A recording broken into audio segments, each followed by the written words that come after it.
Hello friends, exam win academy इस educational YouTube channel पर आप सभी का स्वागत है। दोस्तों, आज की इस वाली वीडियो में हमने दिल्ली पुलिस कांस्टेबल एग्ज़ाम के लिए बहुत ही शानदार 40 जीके के क्वेश्चंस कवर किए गए हैं। ये सारे क्वेश्चंस आने वाले एग्ज़ाम के लिए बहुत ही ज़्यादा इम्पोर्टेंट हैं। इस वीडियो को अंत तक देखना है। वीडियो पसंद आ गई तो वीडियो को एक लाइक और चैनल पर नए हो तो चैनल को सब्सक्राइब करना, ताकि ऐसी नॉलेजेबल वीडियो आपको जरूर देखने को मिल जाएगी। देखो, यहाँ पर फर्स्ट क्वेश्चन देखते हैं, इंटरनेशनल हैप्पीनेस डे किस तिथि को मनाया जाता है? तो इसका सही जवाब ऑप्शन सी हो जाएगा। इंटरनेशनल हैप्पीनेस डे 20 मार्च इस तिथि को मनाया जाता है। अगला क्वेश्चन देखते हैं, बगलिहार बांध परियोजना किस नदी पर स्थित है? देखो, महत्वपूर्ण प्रश्न है, बगलिहार बांध परियोजना किस नदी पर स्थित है? तो इसका सही जवाब ऑप्शन सी हो जाएगा। बगलिहार बांध परियोजना चिनाब इस नदी पर स्थित है। अगला क्वेश्चन देखते हैं, नेपाल का संविधान कब लागू किया गया था? नेपाल का संविधान कब लागू किया गया था? देखो, महत्वपूर्ण प्रश्न है, तो इसका सही जवाब ऑप्शन बी हो जाएगा। 20 सितंबर 2015 को नेपाल का संविधान लागू किया गया था। ऑप्शन बी इसका सही जवाब हो जाएगा। अगला क्वेश्चन देखते हैं, नेपाल की सबसे लंबी नदी निम्नलिखित में से कौन सी है? देखो, इसका सही जवाब ऑप्शन सी हो जाएगा। नेपाल के सबसे लंबी नदी का नाम कर्णाली, जहाँ की ऑप्शन सी इसका सही जवाब हो जाएगा। अगला क्वेश्चन देखते हैं, सूर्य किरण युद्ध अभ्यास किन देशों के बीच होती है? सूर्य किरण युद्ध अभ्यास निम्नलिखित में से किन दो देशों में होती है? देखो, महत्वपूर्ण प्रश्न है, तो इसका सही जवाब ऑप्शन सी हो जाएगा। सूर्य किरण युद्ध भारत और नेपाल के बीच में होती है। तो ऑप्शन सी इसका सही जवाब हो जाएगा। अगला क्वेश्चन देखते हैं, प्रधानमंत्री उज्ज्वला योजना की शुरुआत कब हुई है? देखो, महत्वपूर्ण प्रश्न है, प्रधानमंत्री उज्ज्वला योजना की शुरुआत निम्नलिखित में से कौन से तिथि को हुई है? तो इसका सही जवाब ऑप्शन बी हो जाएगा। 1 मई 2016 में प्रधानमंत्री उज्ज्वला योजना की शुरुआत हो गई। ऑप्शन बी इसका सही जवाब हो जाएगा। अगला क्वेश्चन देखते हैं, संघ लोक सेवा आयोग किस प्रकार की संस्था है? देखो, महत्वपूर्ण प्रश्न है, संघ लोक सेवा आयोग किस प्रकार की संस्था है? तो इसका सही जवाब ऑप्शन सी हो जाएगा। संवैधानिक संस्था है। ऑप्शन सी इसका सही जवाब हो जाएगा। अगला क्वेश्चन देखते हैं, भारत में कितने राज्यों में विधान परिषद है? भारत में कितने राज्यों में विधान परिषद है? तो इसका सही जवाब ऑप्शन बी हो जाएगा। भारत में कुल 6 राज्यों में विधान परिषद है। ऑप्शन बी इसका सही जवाब हो जाएगा। अगला क्वेश्चन देखते हैं, पंचायत स्तर पर राज्य सरकार का प्रतिनिधित्व कौन करता है? पंचायत स्तर पर राज्य सरकार का प्रतिनिधित्व कौन करता है? तो इसका सही जवाब ऑप्शन डी हो जाएगा। पंचायत स्तर पर ग्राम सेवक राज्य सरकार का प्रतिनिधित्व करता। ऑप्शन डी इसका सही जवाब हो जाएगा। अगला क्वेश्चन देखते हैं, भारत के प्रथम लोकपाल की नियुक्ति कब की गई? देखो, महत्वपूर्ण प्रश्न है, भारत के प्रथम लोकपाल की नियुक्ति कब की गई? तो इसका सही जवाब ऑप्शन डी हो जाएगा। 2019 में भारत के प्रथम लोकपाल की नियुक्ति की गई थी। देखो, अगला क्वेश्चन देखते हैं, कजाकिस्तान की नई राजधानी कहाँ पर स्थापित की गई है? कजाकिस्तान इस देश की नई राजधानी कहाँ पर स्थापित की गई है? तो इसका सही जवाब ऑप्शन बी हो जाएगा, नूर सुल्तान। यहाँ से इसका ऑप्शन बी इसका सही जवाब हो जाएगा। अगला क्वेश्चन देखते हैं, राजा मिहिर भोज किस राजवंश से था? देखो, महत्वपूर्ण प्रश्न है, राजा मिहिर भोज किस राजवंश से था? तो इसका सही जवाब ऑप्शन ए हो जाएगा। राजा मिहिर भोज गुज्जर प्रतिहार इस राजवंश से था। ऑप्शन ए इसका सही जवाब हो जाएगा। अगला क्वेश्चन देखते हैं, सैयद राजवंश का संस्थापक कौन था? सैयद राजवंश का संस्थापक निम्नलिखित में से कौन था? तो इसका सही जवाब ऑप्शन डी हो जाएगा। तो इसका सही जवाब ऑप्शन डी इसका सही जवाब हो जाएगा। देखो, अगला क्वेश्चन देखते हैं, मारफती किस देश की पारंपरिक लोकगीत है? देखो, महत्वपूर्ण प्रश्न है, मारफती किस देश की पारंपरिक लोकगीत है? तो इसका सही जवाब ऑप्शन डी हो जाएगा। मारफती बांग्लादेश की पारंपरिक लोकगीत है। अगला क्वेश्चन देखते हैं, भूटान का राष्ट्रीय पक्षी कौन सा है? भूटान इस देश का राष्ट्रीय पक्षी कौन सा है? तो इसका सही जवाब ऑप्शन बी हो जाएगा। भूटान का राष्ट्रीय पक्षी काला कौवा है। ऑप्शन बी इसका सही जवाब हो जाएगा। देखो अगला क्वेश्चन देखते हैं। काजी नजरुल इस्लाम राष्ट्र कवि है? भारत के, पाकिस्तान के, बांग्लादेश के, अफगानिस्तान के? काजी नजरुल इस्लाम किस देश के राष्ट्र कवि है? तो इसका सही जवाब ऑप्शन सी हो जाएगा। काजी नजरुल इस्लाम ये राष्ट्र कवि बांग्लादेश इस देश के हैं। ऑप्शन सी इसका सही जवाब हो जाएगा। देखो अगला क्वेश्चन देखते हैं। केडियन किस देश की नृत्य शैली है? केडियन किस देश की नृत्य शैली है? तो इसका सही जवाब ऑप्शन सी हो जाएगा। केडियन श्रीलंका इस देश की नृत्य शैली है। ऑप्शन सी इसका सही जवाब हो जाएगा। अगला क्वेश्चन देखते हैं। सिपाही विद्रोह की शुरुआत कहाँ से हुई? सिपाही विद्रोह की शुरुआत निम्नलिखित में से कहाँ हुई? तो इसका सही जवाब ऑप्शन बी हो जाएगा। सिपाही विद्रोह की शुरुआत मेरठ इस शहर से हुई। ऑप्शन बी इसका सही जवाब हो जाएगा। अगला क्वेश्चन देखते हैं। ग्राम पंचायत के प्रतिनिधियों का कार्यकाल कितने वर्ष का होता है?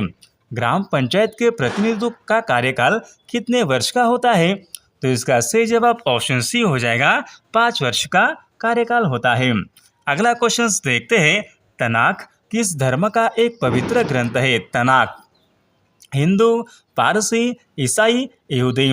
तनाक किस देश का एक पवित्र ग्रंथ है? तो इसका सही जवाब ऑप्शन डी हो जाएगा। तनाक यहूदी इस धर्म का पवित्र ग्रंथ है। ऑप्शन डी इसका सही जवाब हो जाएगा। अगला क्वेश्चन देखते हैं। प्रथम श्रेणी क्रिकेट में अगला क्वेश्चन देखते हैं। प्रथम श्रेणी क्रिकेट में लगातार 6 छक्के लगाने वाले पहले भारतीय खिलाड़ी निम्नलिखित में से कौन है? प्रथम श्रेणी क्रिकेट में लगातार 6 छक्के लगाने वाले पहले क्रिकेटर भारतीय खिलाड़ी रवि शास्त्री। ऑप्शन बी इसका सही जवाब हो जाएगा। अगला क्वेश्चन देखते हैं। म्यांमार निम्नलिखित में से किस वर्ष गणराज्य बना था? म्यांमार निम्नलिखित में से कौन वर्ष में गणराज्य बना था? म्यांमार। तो इसका सही जवाब ऑप्शन डी हो जाएगा। 1948 में म्यांमार गणराज्य बना था।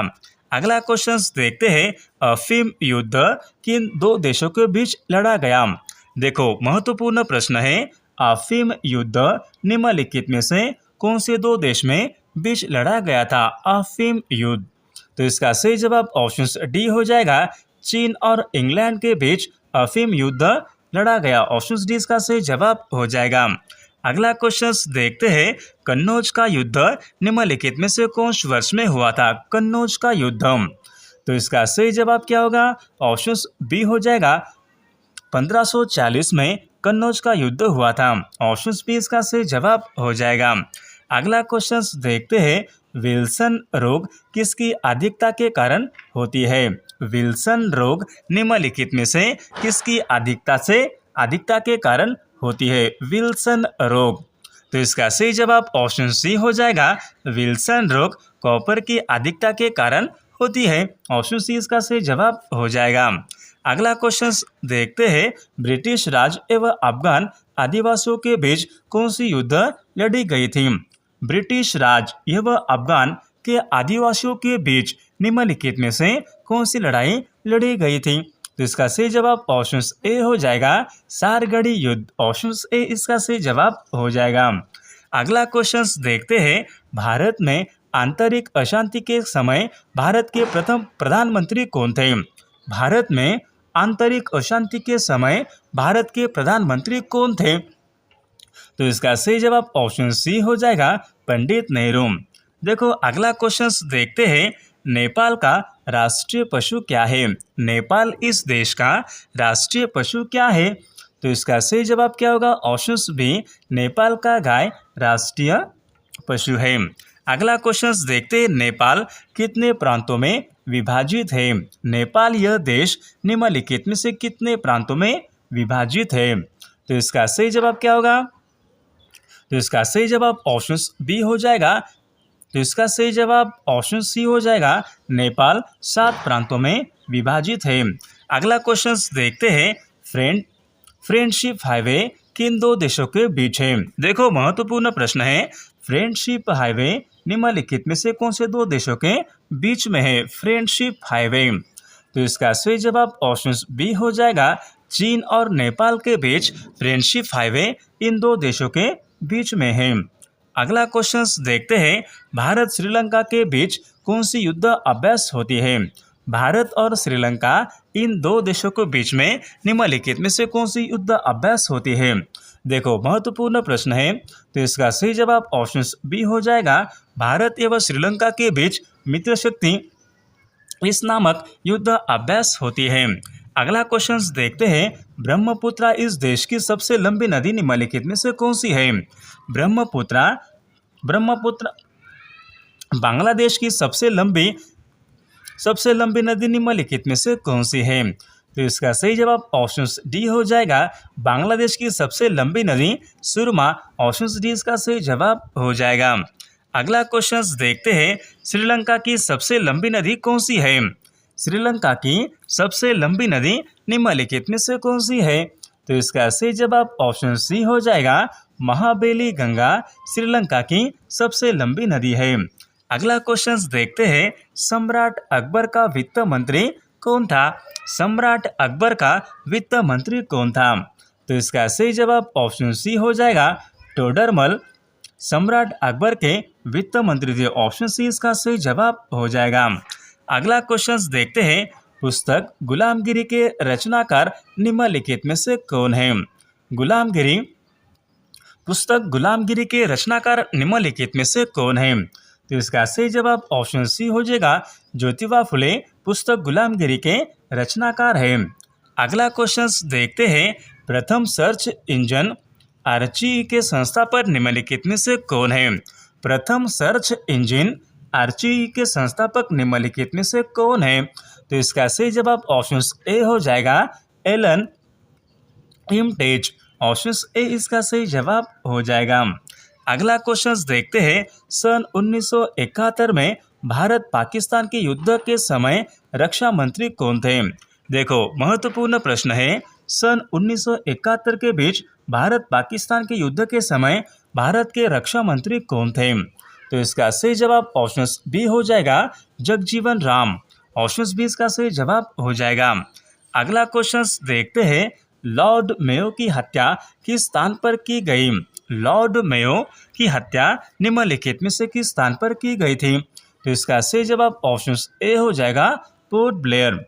अगला क्वेश्चन देखते हैं, नेपाल के प्रथम राष्ट्रपति निम्नलिखित में से कौन है? नेपाल इस देश के प्रथम राष्ट्रपति कौन है? तो इसका सही जवाब ऑप्शन बी हो जाएगा, रामवरण यादव। नेपाल इस देश के प्रथम राष्ट्रपति है। अगला क्वेश्चन देखते हैं, पीएम नरेंद्र मोदी फिल्म के निर्देशक निम्नलिखित में से कौन है? पीएम नरेंद्र मोदी फिल्म के निर्देशक निम्नलिखित में से कौन है? देखो इसका सही जवाब ऑप्शन सी हो जाएगा, उमंग कुमार। ऑप्शन सी इसका सही जवाब हो जाएगा। अगला क्वेश्चन देखते हैं, मित्र मेला क्रांतिकारी संगठन के संस्थापक निम्नलिखित में से कौन है? मित्र मेला क्रांतिकारी संगठन के संस्थापक निम्नलिखित में से कौन है? तो इसका सही जवाब ऑप्शन डी, वीर सावरकर मित्र मेला क्रांतिकारी संगठन के प्रमुख संस्थापक थे। अगला क्वेश्चन देखते हैं, पशुपतिनाथ का मंदिर कहाँ पर स्थित है? पशुपतिनाथ का मंदिर कहाँ पर स्थित है? तो इसका सही जवाब ऑप्शन ए हो जाएगा, नेपाल इस देश में पशुपतिनाथ का मंदिर स्थित है। अगला क्वेश्चन देखते हैं, मिथुन नामक पशु नस्ल कहाँ पर पाई जाती है? मिथुन नामक पशु नस्ल कहाँ पर पाई जाती है? अरुणाचल प्रदेश, हिमाचल प्रदेश, सिक्किम, मणिपुर। तो इसका सही जवाब आपको कमेंट करके बताना है। वीडियो पसंद आगे तो वीडियो को एक लाइक और चैनल पर नए हो तो चैनल को सब्सक्राइब ज़रूर करना, ताकि ऐसी नॉलेजेबल वीडियो आपको ज़रूर देखने को मिल जाएगी।